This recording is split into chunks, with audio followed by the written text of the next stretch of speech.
Oliver Perrin for Semiagog, joined today by Tim Rudisil, and the subject is death. A favorite old poem of mine is one by Sir Walter Raleigh, and it goes something like this. Our mother's wombs the tiring houses be, where we are dressed for this short comedy. Heaven the judicious sharp spectator is, who sits and watches still those who doth act amiss. Our graves that hide us from the searching sun are like drawn curtains when the day is done. Thus march we playing to our latest rest, only we die in earnest. That's no jest. Now that was from memory, so I may be missing bits of it here and there, but it conveys this general sense that it is all passing. And with a perspective of this sort, certain enterprises of great pith and moment, with this regard, their currents turn awry and lose the name of action, with the exception of procreation, which is why that little bit is followed immediately by, but soft you now, the fair Ophelia, nymph in thy horizons be all my sins remembered. So it's almost as though we see that everything is going to fall apart. And that little beginning bit there kind of illustrates that the one thing that brings us back, that demands that we see a purpose to all of it, is this, what Bruno called the Circean enchantment in service of generation. It's almost as though because we need to fuck and make babies, all of us fall for the dream that what we do actually matters. And I guess in some contingent sense it does. But here in the West these days, death is something that we're not supposed to see. The state is supposed to come in and wheel away the rotting meat. We are not supposed to have anything to do with it. It's turned over to professionals who are in many respects horrifying. The entire experience of going to the quote unquote funeral home after my father died was just you want to bring in Woody Allen to do a movie about it, because it's so fucking ridiculous, so absurd, such a carnival, that it beggars belief. And yet death is an important thing. I think you're the one who mentioned the old, what was his name, Charles Manson quote, something about how death must be the best trip of all because they save it for last. There was also the idea that death is the other half of your life. And at some point I'm going to be doing a clip of my own with some models about how to conceptualize parallels between sleep and death, and things that I pulled from a old text translated by Evans-Wentz, who did the Fairy Faith in Celtic Countries. Also, he did one on a Tibetan text that has parallels between dream yoga as a form of training for Bardo yoga. So there's a lot of that on the sidelines that I want to explore further. But there's this general idea of death, this idea that is no longer kept in the center of our attention publicly and socially. During Christian times, it was very important because to remind someone of the passing of all these things and one's eternal punishment or reward in heaven was the core of social, institutional control in society. We have things like the phenomena of memento mori, which you are well familiar with.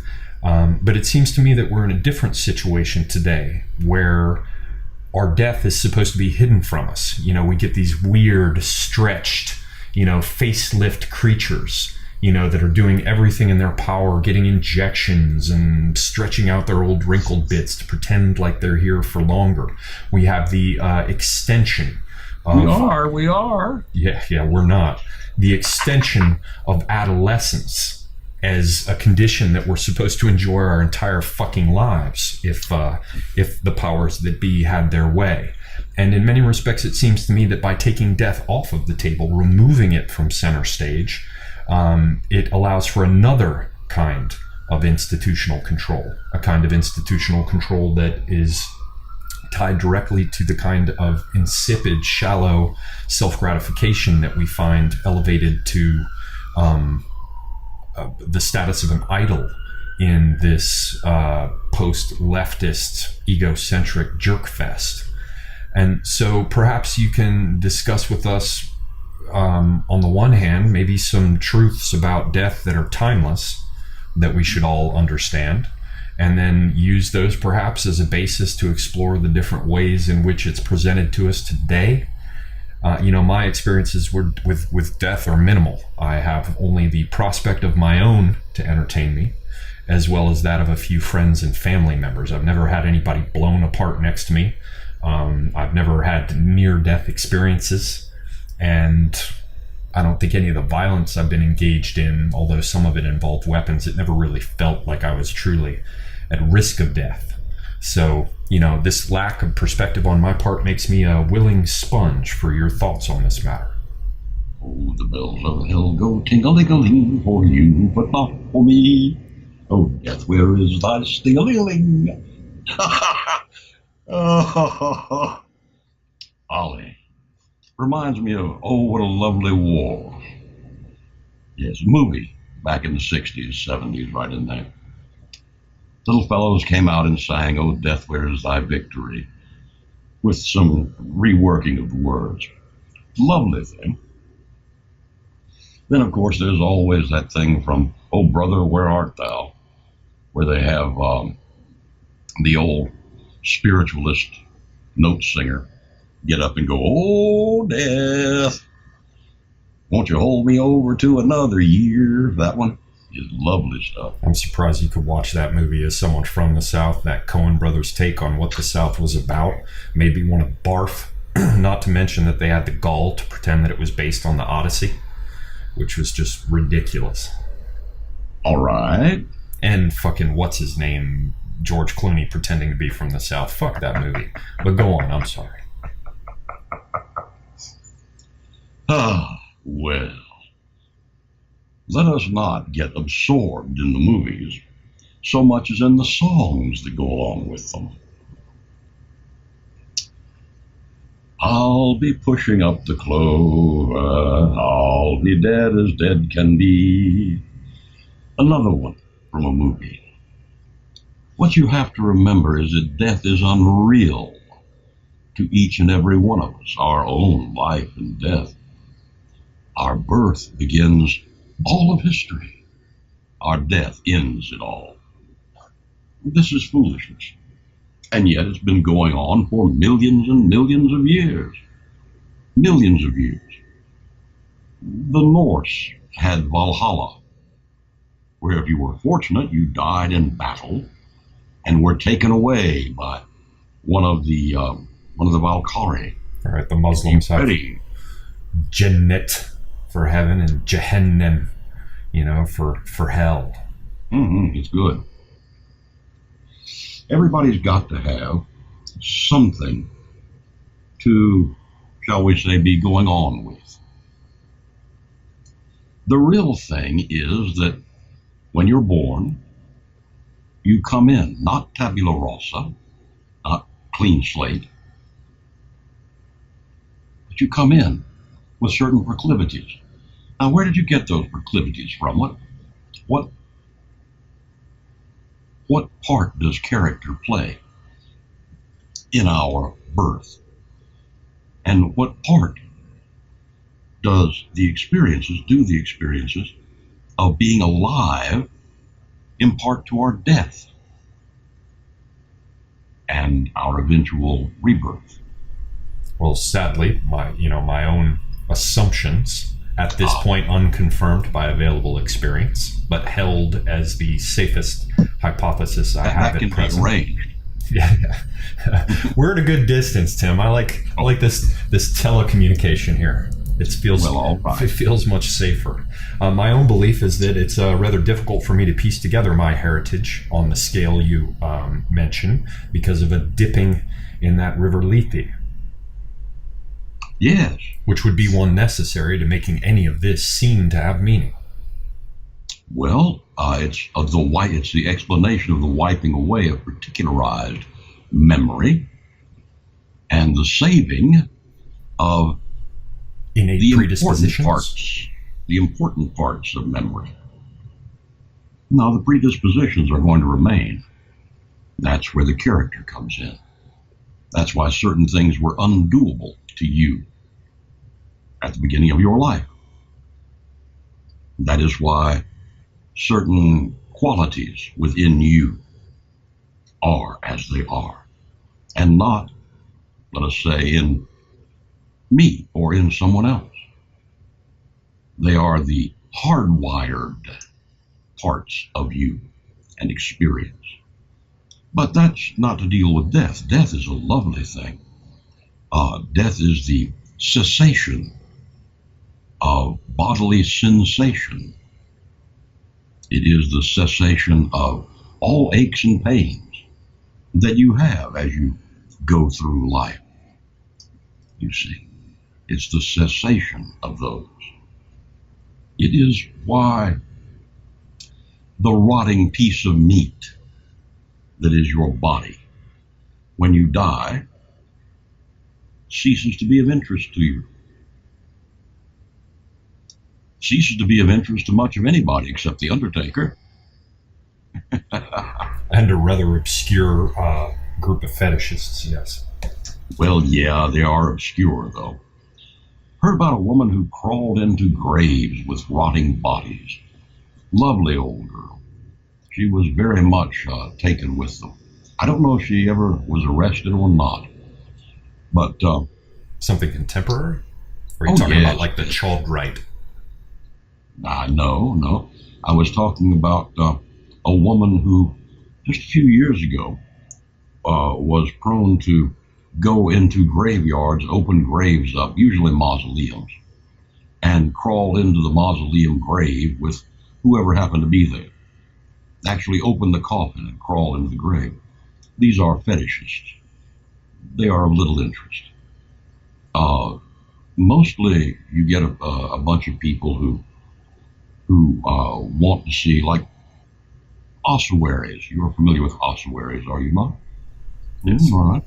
There are places where the bones of believers of various kinds are saved and pigeonholed as to femur and large femur and small femur and medium-sized femur. Or arranged decoratively. Well, they're going to be arranged after this, why they're categorized in this way. You have nice skulls and not so nice skulls. You have skulls like mine where the teeth have come out, and you have to sort of fit them in somewhere where the gaps won't be seen, And they make chandeliers and candelabras and all sorts of church stuff out of it. Right, or musical instruments among the Tibetans. Sure. Well, now, among the Tibetans, that's an entirely different thing. They don't use ossuaries. They use the graveyard where they chop you up and let the animals come and feast on you. And the demons, of course. Demons are big in Tibet. But at any rate, let's say you got death. Good old death. And let's say that you die somewhere that nobody knows about. And you rot. And you're a good old Boney Oliver skeleton.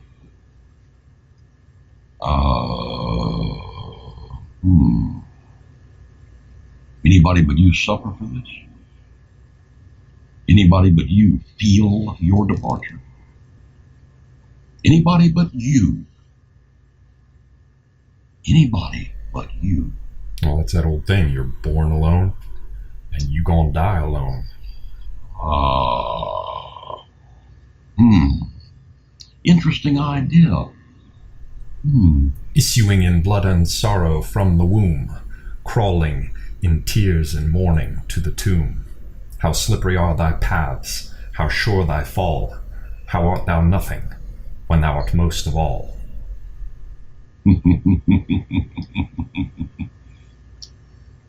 Now, we can quote poetry to each other all day long on death. Well, you sang some songs.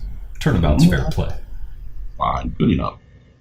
The real thing is that when you're dead, you're fucking gone from here. Gone. Woo. Well, I have heard an interesting hypothesis about how the dissolution of the body to a certain extent, that there is some trailing connection of consciousness to the disintegrating vehicle, and that some of the chemical upheaval and devouring by, parasite, or not parasites, but vermin of various kinds and all of that. And I can't remember where I found it. I filed it because it was interesting that part of the hell and rebirth experience was a trailing link between the consciousness of the deceased and the vehicle, but that it would persist only for a certain period of time. And of course, the question of time. Bob Marley comes to mind, eh? He hadn't, but please explain to me how or why he should have. Well, trailing things, you know. Ebenezer's old buddy, trailing along his chain with the boxes of his deeds tied to it. Bob Marley, the reggae singer? Oh, good God, no. Marley. Bob Marley is a character from the Christmas Carol? Yes, I believe he is, actually. Okay. I think I follow you. I'm not sure if that's the character, but yes. He may well be. Doesn't matter, really. Right, he may well be, might not be. In any case, the character is the person to whom you refer. Yes, the character is the person to whom I refer. Though they are well and truly dead now, including old Dickens. All die. All die. No matter what they may have been or not have been, they die. No matter what they were called, they die. And in dying, clear the field for more to come.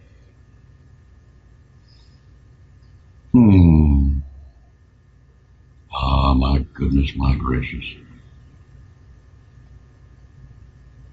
What need have I for a memento mori who look out through the eyes of a skull every day? A parenthesis there, if there are any viewers who know the source of this quote, which Tim has been teasing me with for quite some time, please in the comments section let me know if you've ever heard of this thing that can be paraphrased as what need have I to be reminded of mortality who look out at the world each day through a skull. Thank you, ladies and gentlemen. Sorry, Tim. Turn it right back over to you. It's a good thing, and it's a wonderful thing to think on in one's youth, in one's middle age, and in one's old age. You're going to die. You're going to die, you're going to rot, you're going to be forgotten, completely forgotten by all and sundry. No matter how much money you have or had, no matter what you may have accomplished, you're going to die.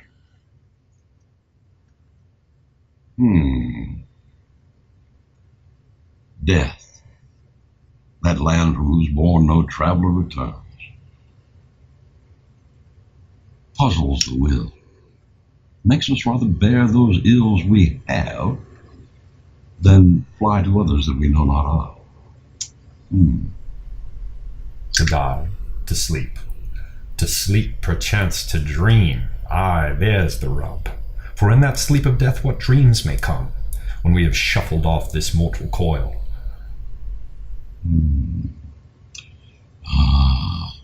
Poor old Yorick. Ah, well. Alas, I knew him well. Where now are your jigs, your lisps? Yes. But we've had all this removed in our culture. It is not an object of attention. It's something to be terrified of and to run from. And I think that it makes of us as a people something of fools. Yes, of course it does. You have to remember,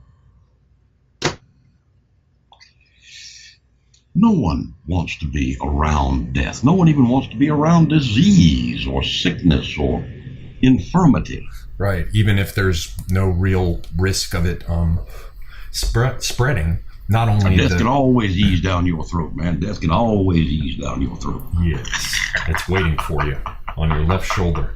But at the same time, my point about the withdrawal is that it's not just the people who are around someone who's even just ill. Our natural inclination, biologically, instinctively, is to remove ourselves. So if I'm sick and nobody's even really worried about it, I'm still going to withdraw and go away to my little hole. It's a species defense mechanism. You don't suppose this has something to do with Bob Dylan's little song, do you? Which one is that? She's bound to put a blanket on my bed.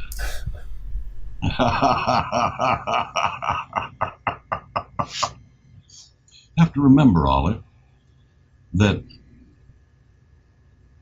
fellow feeling gets to be big in disease and death and infirmity.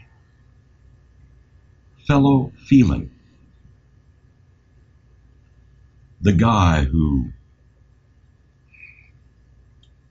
wants to protect his unit, even after the battle is over, even after they're all out of the military. The guy who looks after them, who keeps an eye on them, who is there when they're sick, when they're ill, when they're diseased, when they're dying, Or in when prison. they're infirm, or in prison. Yes. This is a hero, is he not?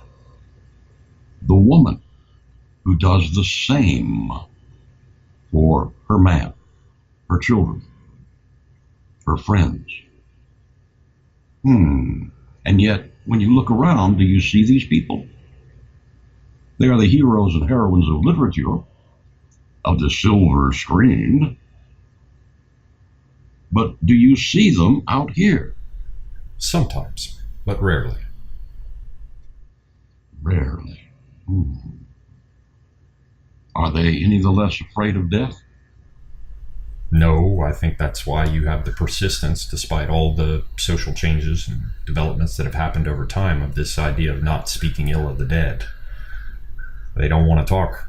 It's like Turks when somebody comes up and you grab the little kid by the chin and raise his head to look at him, and oh, he's such a cutie, and they say, oh, your child is a beautiful one, and the Turks are all mashallah, mashallah. Don't say anything good, it could curse me. And I think the same kind of thing informs the idea, do not speak ill of the dead, because everybody knows it. Would you say it could slither down your throat? Well, now, not speaking ill of the dead goes a little further than that. Not speaking ill of the dead is not calling the dead up and calling into contention their life, because they might take umbrage at that. Hungry ghosts. Yes. Ghosts. Dead bodies in graveyards.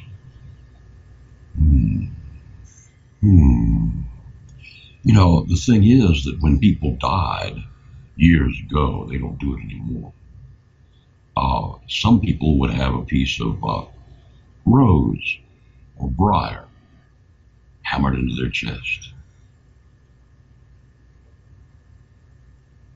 They would also plant roses and briars on people's graves.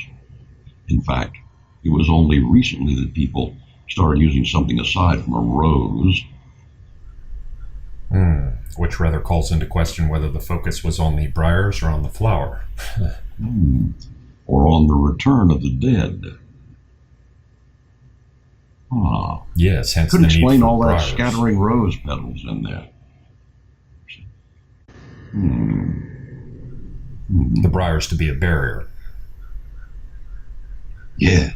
Yes, which fits rather nicely with Hecate as the guardian of thresholds and between the realm of the living and the realm of the dead, because her device, part of her device, or one of the things in the panoply of her insignia, is the hedge, which is a thorny hedge, and you'll even see some of her trimorphos, three-faced representations with the crown of thorns. Yes, I like that. So the roses, and hence the flowers that are placed on the graves of the dead are just a senile aspect from which the briars have been removed. Oh, there are two schools of thought in this matter. One of that is the scent during the viewing periods. Some of the earliest graves we have found have flowers scattered in them. Yeah, Neanderthal, as I recall. Yes, as a matter of fact, they were. Yes. Not just to disguise the smell. We don't really know why Neanderthals put flowers in graves.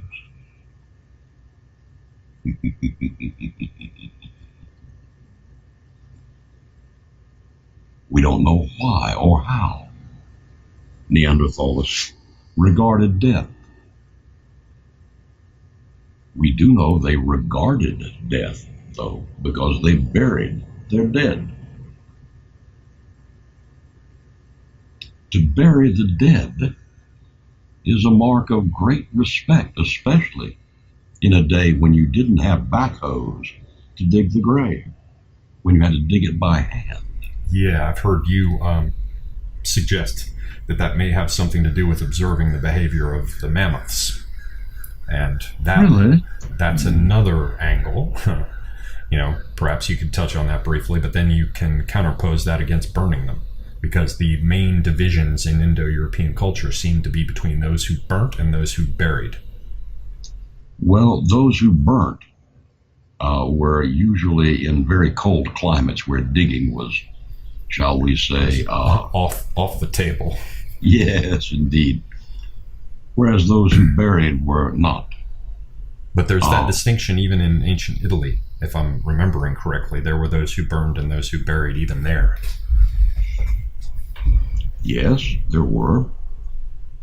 And you've got to remember that a lot of the burying was relegated to the upper echelons of Roman society, who were supposedly, though it's not polite to talk about it, descended from Etruscans, who always buried. Mammoths, by the way, like all elephantine groups, dug graves for what they killed. They dug them with their tusks. Interesting, eh? There was a fellow a few years back, great white hunter, who injured an elephant with his elephant gun and was unable really to escape. All his bearers ran off, his gun bearers and everybody ran like motherfuckers because he had fucked up the kill. And this fellow decided to fall down on the ground and pretend to be dead, because elephants do not bother the dead. That which is dead, the elephant does not bother. Fellow found out that the elephant did not step on him, didn't sling him anywhere, picked him up with his trunk, shook him a little bit, put him down, and then dug a grave with his tusks, put him in it, and covered him over. And he survived? Yes, he survived. Yes. He survived and got up and ran like a motherfucker when he was sure the elephant was gone. So elephants are strange people. That's back to your point about the possibility of some of that behavior with the early man, and even earlier perhaps deriving from having observed that happen with mastodons, mammoths, whatever. Yes, it does, doesn't it? Death. I love death, I look forward to it, actually. Of course, everybody wants to go to heaven, but nobody wants to die. It's one of those part of a country and western song. Everybody wants to go to heaven, nobody wants to die. See, the thing is that we always postulate an afterlife. Even those who do not postulate an afterlife postulate a continuum of life. A line, yes. Yes. Which to me is the same as an afterlife. Most people, to be honest with you, don't have the memory to be able to carry with them what they learned here. And here you broach the subject of continuity of consciousness. And that raises the rather interesting question of whether or not a line even applies in such a space or place. Death. Death is lovely. It welcomes you with open arms. No one is refused. There's that old Everyone can die. will. Yes, there's that old quote about what was it, Rumi? We've discussed it a couple times, where he's on his deathbed and the angel of death, Azrael, comes to him and says, "I've come to inquire what my master requires of me." And in that respect, I guess that's one of the facets of what you're describing, that death is a servant. Yes, it is. Always a servant. And it always cleans up behind you. No matter what you have made of your life, death cleans it up. Death is the final solution to all your difficulties. Every difficulty you might have finds its answer in death. Doesn't matter if you are a romantic. Yes, but when Doesn't matter. Sorry to cut you there, because I sense you were just about to unfold a rather nice series of examples. But it occurs to me that the important thing to note here with what you said about how death holds the answer or the resolution to any and everything that you might struggle with. I just want to note there that I think you're not referring to death as an event, but to death as a state. Almost a rite of passage, eh? The Chinvat Bridge where one meets one's twin. Or the reckoning. Or the scales, the old Egyptian one you used to mention about, the feather. Or the pearly gates, or the judgments of various kinds, which would all seem to reflect one sitting in judgment of oneself. You must remember that this feather that the soul is weighed against is a feather of truth. In the Egyptian tradition, and as I've seen in West African ones, which might have inherited it from ancient Egypt. Indeed so. Goodness. One thinks of Thera at times like that. Yes. One thinks of Thera, a little island off the coast of Nigeria. There are no more of those islanders left, by the way. They sold them all into slavery. Oh, you're talking about the Wedoans. Yes, the Wedoans with their two serpents, you see. Aeda and Dombala Wedo. The island of Wedo.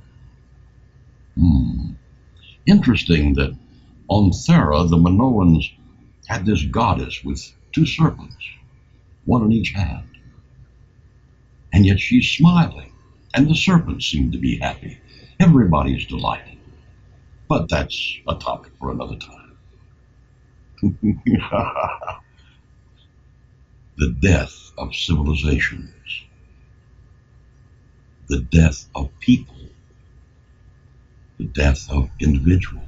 The death of species. Now you come to it. The deaths of species. How can death claim a species or a number of them? How can death take all of life in its grasp?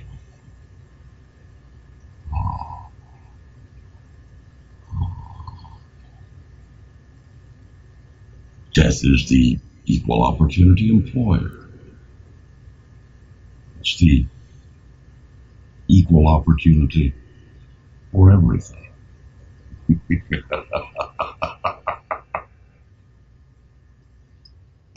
And yet, we postulate that there are those who do not die.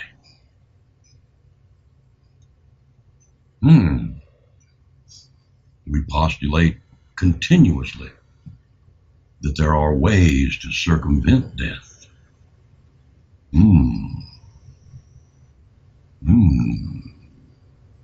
We postulate that The blood is the life. We postulate vampires who take our blood, or who take our experiences without taking any blood at all.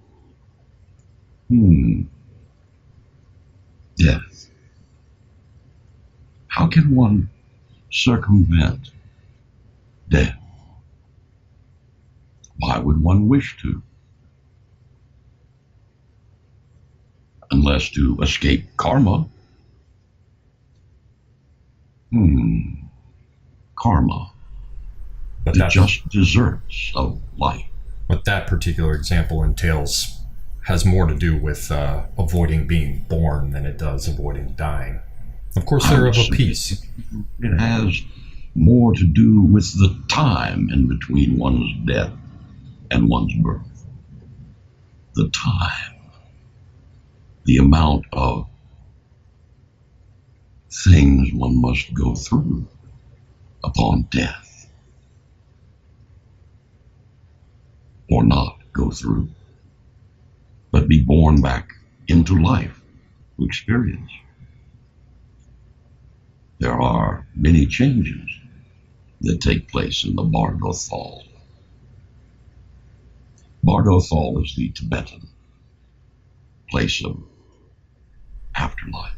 Yeah, I remember Bardo-Thodol, maybe Bardo-Thal, yes. But it's the subject of the Tibetan Book of the Dead, yeah. Well, yes, it is. It's the subject of the Tibetan Book of the Dead, as translated by Evans-Wentz, whose translation I recommend. I do not recommend other translations. So there you have that. Just a note for our interested viewers, the thing is that death and life are a oneness. And this garment of flesh that we wear, that dies and rots, because there is no point in dying and rotting to you, to the you that is you. The flesh will grow old. I'm sure you've noticed it even at your age. Yes, of course. The flesh grows old. At my age, hey, the flesh grows old. I'm telling you, consider what comes if you live out this mortal coil. If you live it out and you die of old age, having been too cantankerous or mean to be killed, you will come to the point where life no longer interests you, where it is beyond consideration. You wake up in the morning and go, oh shit, I'm still here.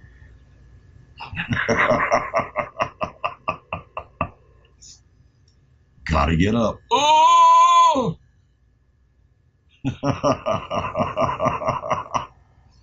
Death. Death comes as a comforter. Not as a comfort, but as a comforter. One that comforts you. One who takes away all that life has left, which is usually little enough.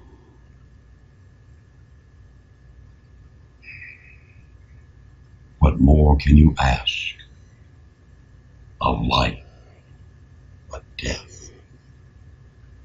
When the time is right. This is the death that is good. There's the death that is bad.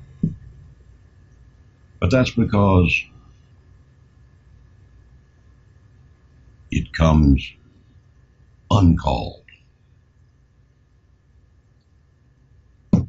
It comes for you while you still have juice left. But that's usually because of an accident or disease. But what is the disease but your own way of renouncing life and summoning death? Death when you rot and die, or die and rot as the case may be. The thing is that death is not to be feared. It's the one thing that all people get. The great equalizer. Kind of like a mom, yeah. Well, you get it more than a mom. Moms can be taken away. Moms can be killed. Yeah, but you don't come without one. You don't come without one, but it doesn't mean you get to keep it. But death,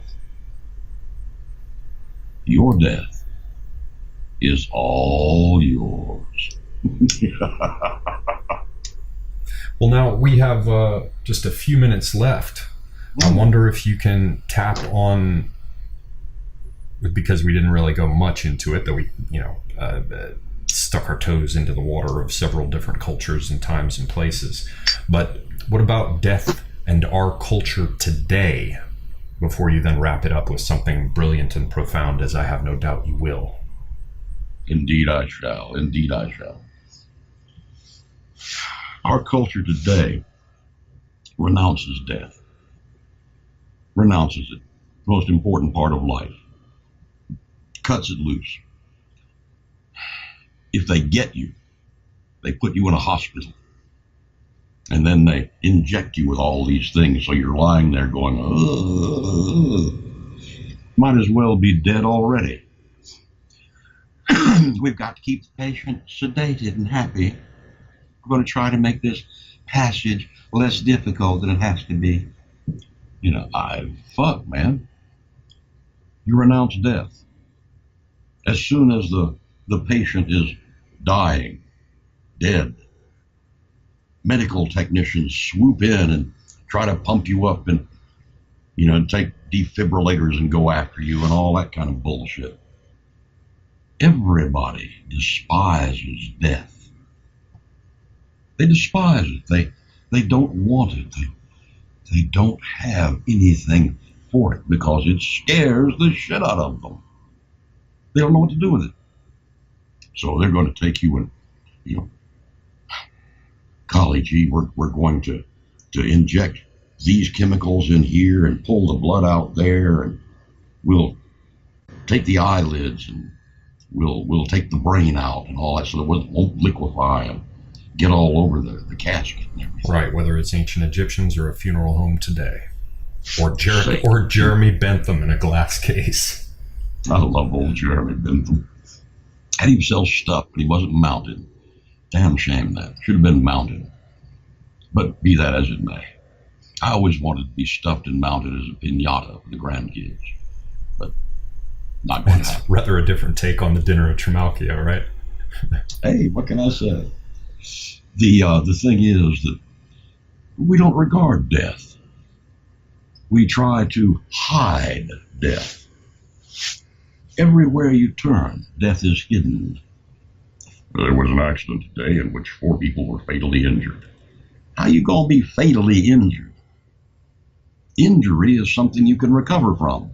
A fatal injury is like, say what? No. Sorry about that. Death is not seen as a thing. Used to be you died and the women folk got you. And they'd clean you up and they'd scrape you off and they'd wipe your little hiney and poke your rectum back in and clean up the stuff you made on yourself when you went. Get you all done up and then lay you out in the casket, and then they'd call the men folks in and everybody'd sit around and be very solemn. Or they'd get drunk and talk about you. Irish wake. All kinds of things. Nowadays, we don't have any of it. Even Irish wakes don't have the body at them anymore. Bodies in the funeral home, getting ready to be tucked in the ground. We don't have death anymore. It's like we don't have birth anymore. What we have is a medical procedure. Overseen by the white coat wearing priesthood, still speaking Latin, but dressed a little differently, though just as proud and convinced of their superiority. Unless death gets them. Understand, disease is the big thing now. Disease, the great equalizer in death, but disease. Ebola gets you. You got to have all this protective gear on. Did you hear about Cloris? She got the cancer. Got the cancer. Okay. All of this is death, but nobody ever appreciates it. And yet it is waiting for each of us. Open arms. Open arms. Ready to take us in. Forgive all our sins. Forgive us completely. Death. Lovely stuff. I can hardly wait for my own.